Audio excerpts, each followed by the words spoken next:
Hello everyone, welcome back to the learner study YouTube channel. Modern Indian history के एक और नए video में आप सभी लोगों का स्वागत है। जैसा कि आप लोगों को पता होगा, मैं अपने चैनल पर मॉडर्न इंडियन हिस्ट्री कंप्लीट करवा रही हूं और अब जो है हम लोग एकदम एंड फेज पे पहुंच चुके हैं। और आज की वीडियो में मैं आप लोगों को भारत छोड़ो आंदोलन के बारे में डिस्कस करने वाली हूँ, जो कि 1942 में हुआ था।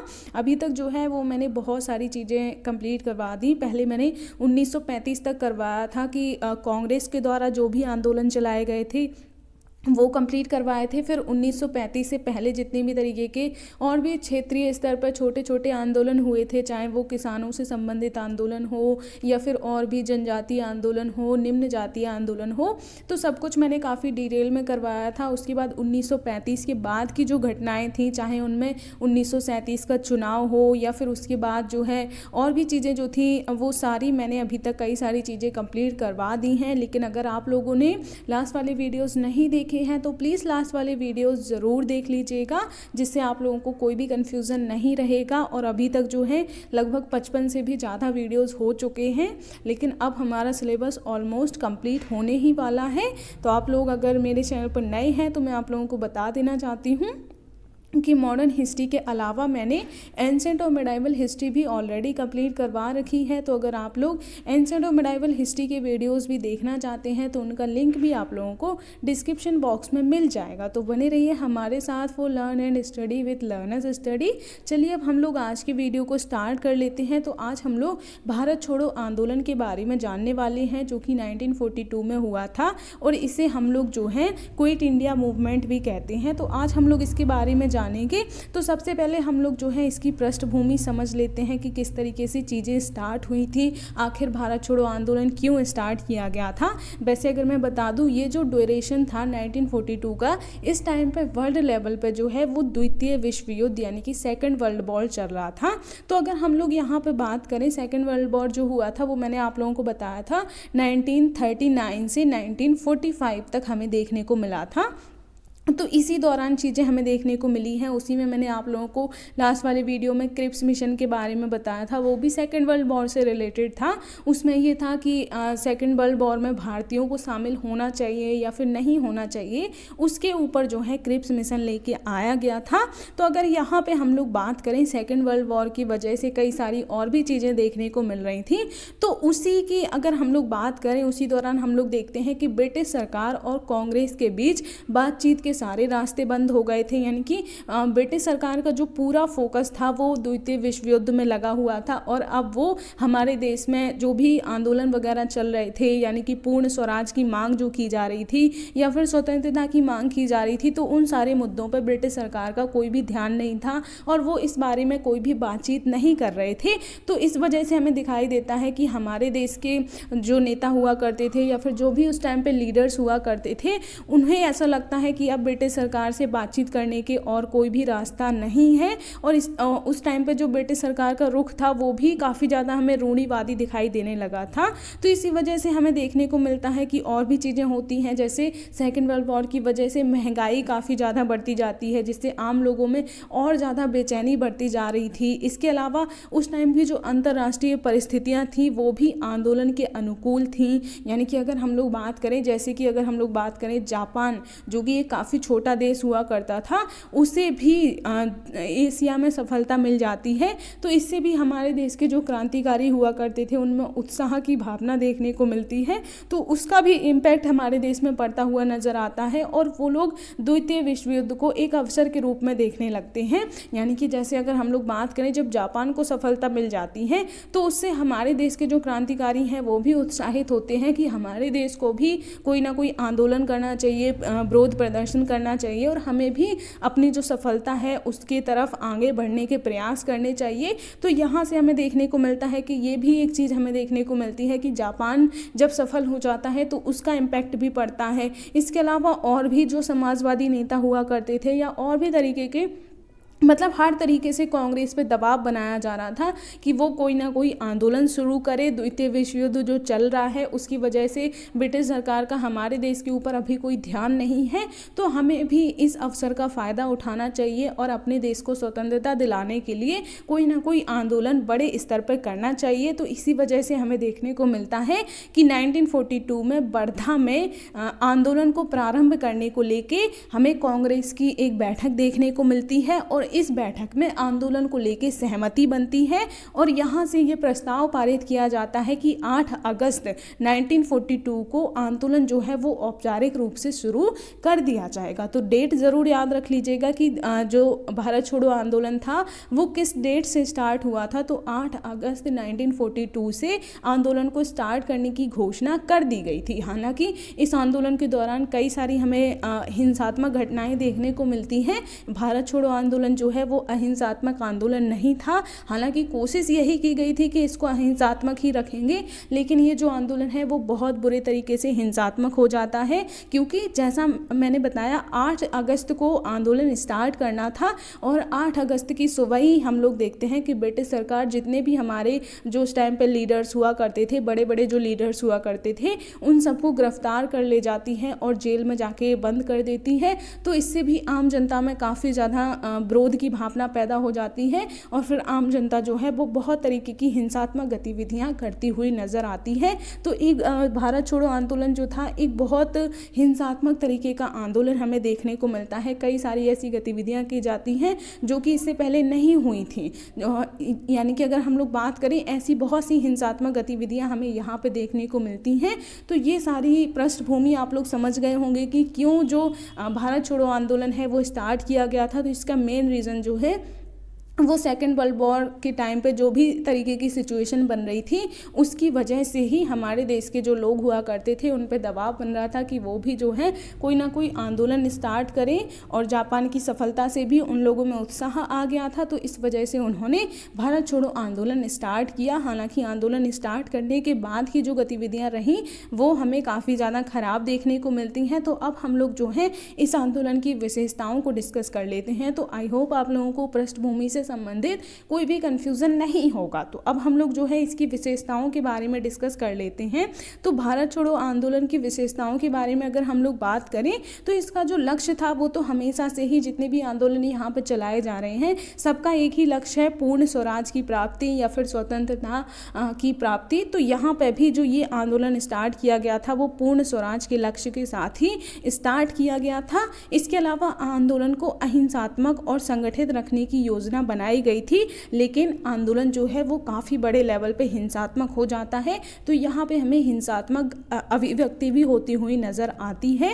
इसके अलावा कई तरीके अपनाए गए थे, हिंसात्मक तरीकों में भी कई सारे तरीके अपनाए गए थे। जैसे अगर हम लोग बात करें कई क्षेत्रों में जो है समानांतर सरकार का गठन कर लिया गया था। जैसे कि अगर हम लोग बात करें एक जो ब्रिटिश सरकार तो थी ही उस टाइम पे, केंद्र में हुआ करती थी, लेकिन कई अलग अलग जो एरिया हैं वहाँ पे भी लोगों ने संगठित होकर अपनी एक अलग सरकार बना ली थी। इसके अलावा जो प्रांतीय चुनाव हुए थे, जो मैंने 1937 के प्रांतीय चुनाव करवाए थे, उस टाइम पे भी जो सरकारें प्रांत के लेवल पे हमें गठित होती हुई नज़र आती हैं। तो इस तरीके से हमें देखने को मिलता है कि कई सारे एरिया में एक समानांतर सरकार गठित कर ली गई थी लोगों के द्वारा। जैसे कि अगर हम लोग बात करें बलिया में चिंटू पांडे के द्वारा, इसके अलावा मिदनापुर में सतीश सामंत के द्वारा, और इसके अलावा सतारा में वाई.भी. चौहान इत्यादि के नेतृत्व में कई सारी जो है प्रांतीय सरकारों का या फिर जो समानांतर सरकारें हैं उनका गठन कर लिया गया था। इसके अलावा और भी कई सारी भूमिगत क्रांतिकारी गतिविधियां भी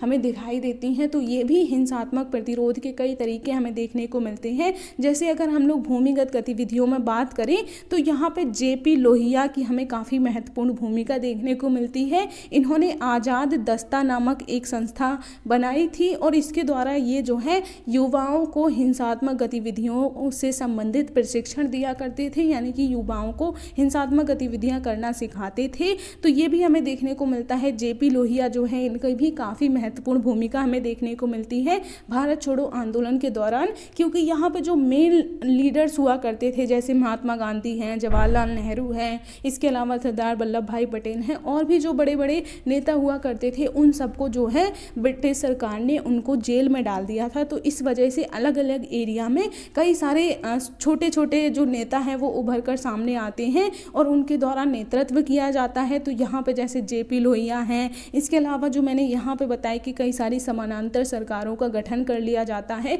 तो उनके नेतृत्व में प्रतिरोध किया जाता है। तो कई सारी चीज़ें हमें देखने को मिलती हैं। इसके अलावा भूमिगत गतिविधियों में और भी एक चीज़ हमें देखने को मिलती है कि ऊषा मेहता ने रेडियो स्टेशन जो है उसका शुभारंभ कर दिया था, यानी कि रेडियो के माध्यम से भी लोगों को जो है काफ़ी ज़्यादा उत्साहित करने के प्रयास किए गए थे।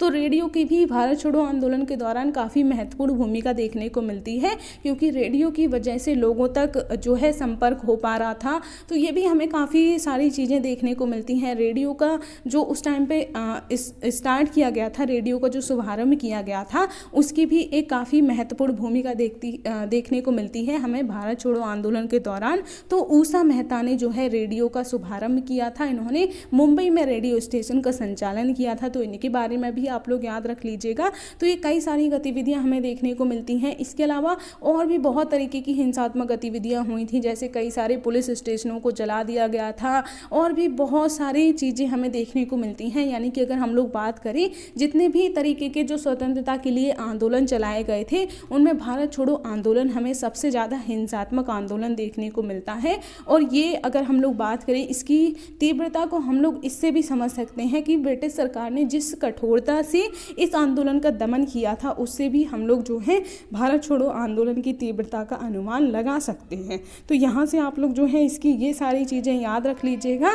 तो यहीं पे अगर हम लोग बात करें, गांधी जी के द्वारा जो है वो करो या मरो का नारा भी दिया गया था, यानी कि अब गांधी जी ने भी डायरेक्टली कह दिया था कि या तो तुमको अगर कुछ करना है तो करो, नहीं तो मर जाओ। मतलब जो भी जिस तरीके का, मतलब उनका जो नारा था करो या मरो का। तो ये भी क्वेश्चन पूछा जाता है कि करो या मरो का नारा गांधी जी के द्वारा किस आंदोलन के दौरान दिया गया था। तो भारत छोड़ो आंदोलन के बारे में आप लोग याद रख लीजिएगा। तो यहाँ पे करो या मरो का नारा गांधी जी के द्वारा भी दिया गया था। इसके अलावा और भी कई सारी चीज़ें हमें देखने को मिलती हैं। तो ये आंदोलन एक काफ़ी हिंसात्मक आंदोलन हमें देखने को मिलता है, जिसका ब्रिटिश सरकार पे बहुत ज़्यादा प्रभाव पड़ता हुआ नजर आता है। और उसके बाद हमें देखने को मिलता है कि ब्रिटिश सरकार जो है वो हमारे स्वतंत्रता के लिए फिर और प्रयास करने शुरू कर देती है। लेकिन इसके बाद भी हमें और भी कई चीज़ें देखने को मिलती हैं। इतनी आसानी से वो लोग नहीं मानते हैं। तो आगे हम लोग धीरे धीरे करके डिस्कस करते जाएंगे। अभी हम लोग जो है भारत छोड़ो आंदोलन के महत्व के बारे में थोड़ा और समझ लेते हैं कि आखिर इसका महत्व क्या रहा। तो यहाँ पे अगर हम लोग बात करें, क्योंकि ये आंदोलन हिंसात्मक हो गया था, तो ब्रिटिश सरकार के द्वारा गांधी जी पे ये दबाव बनाया जा रहा था कि वो इस आंदोलन की आलोचना करें, क्योंकि गांधी जी जो हैं वो हिंसा का समर्थन नहीं किया करते थे। उसके बावजूद भी ये आंदोलन जो है वो हिंसात्मक हो गया था। तो गांधी जी ने जवाब दिया कि इसे हम लोग सरकारी हिंसा का जवाब कहेंगे, यानी कि गांधी जी ने इसे भारत छोड़ो आंदोलन में जो भी हिंसा हुई थी उसे गांधी जी जो भी ब्रिटिश सरकार के द्वारा हिंसा की गई थी उसका ही जवाब बताया। यानी कि उन्होंने कहा कि जब तुम्हारे द्वारा जो हिंसा की गई है उसी का ये जवाब है। तो ये हमें यहाँ पे देखने को मिलता है, यानी कि गांधी जी जो हैं वो ब्रिटिश सरकार के कहने पे इस आंदोलन की आलोचना नहीं करते हैं, बल्कि इसका समर्थन करते हुए कहते हैं कि ये ब्रिटिश सरकार की जो हिंसा की गई उसका ही जवाब हमें देखने को मिल रहा है। तो ये गांधी जी के द्वारा बात कही गई थी। इसके अलावा अगर हम लोग बात करें, जो ये आंदोलन था इसका प्रभाव हमें अखिल भारतीय स्तर पर देखने को मिलता है।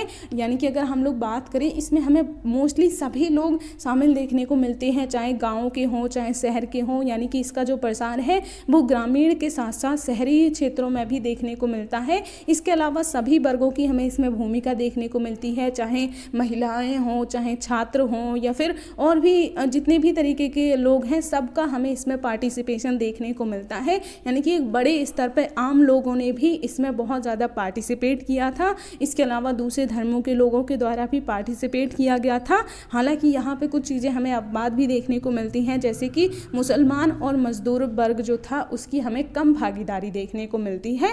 इसके अलावा अगर हम लोग बात करें ये जो आंदोलन था उसमें हमें समाजवादी पृष्ठभूमि के जो नेता हुआ करते थे उनकी महत्वपूर्ण भूमिका देखने को मिलती है। अब समाजवादी पृष्ठभूमि के नेता कौन कौन से थे वो मैंने आप लोगों को कई बार बताया है। जैसे जवाहरलाल नेहरू हैं, वो भी हमें एक समाजवादी नेता देखने को मिलते हैं। तो उसी तरीके के और भी नेता हुआ करते थे। अब समाजवाद क्या है, तो ये अवधारणा क्या है, समाजवाद क्या है, साम्यवाद क्या है, ये सारी मैंने जो है आप लोगों को एक वीडियो में डिस्कस कराई थी। तो अगर आप लोगों ने लास्ट वाले वीडियोस नहीं देखी हैं तो प्लीज़ लास्ट वाले वीडियोस ज़रूर देख लीजिएगा, जिससे कि आप लोगों को कोई भी कन्फ्यूज़न नहीं रहेगा। तो ये आज हमें जो है भारत छोड़ो आंदोलन के बारे में सारी चीज़ें डिस्कस कर ली हैं। आई होप अब आप लोगों को इससे रिलेटेड कोई भी कन्फ्यूज़न नहीं होगा। अगर आप लोगों को कोई भी कन्फ्यूज़न है तो आप लोग जो है कमेंट बॉक्स में पूछ सकते हैं। बाकी अगर वीडियो अच्छा लगा हो तो प्लीज़ लाइक कीजिएगा और मेरे चैनल को सब्सक्राइब ज़रूर कर लीजिएगा। बाकी अगर आप लोगों को कोई भी कन्फ्यूज़न रहता है तो आप लोग जो है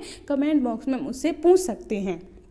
इसके अलावा अगर आप लोग इसी तरीके से अपना समर्थन बनाए रखेंगे तो मैं जो हूँ वर्ल्ड हिस्ट्री भी कंप्लीट करवाऊंगी, लेकिन आप लोगों का सपोर्ट ज़रूरी है। आप लोग अगर सपोर्ट करेंगे तो ही मैं वर्ल्ड हिस्ट्री स्टार्ट करूँगी। बाकी आप लोग बताइएगा जिस तरीके की भी चीज़ें आप लोग चाहते हैं। तो वीडियो अच्छा लगा हो तो प्लीज़ लाइक शेयर सब्सक्राइब ज़रूर कर दीजिएगा। तो मिलूँगी अब मैं नेक्स्ट वीडियो में, तब तक के लिए जय हिंद।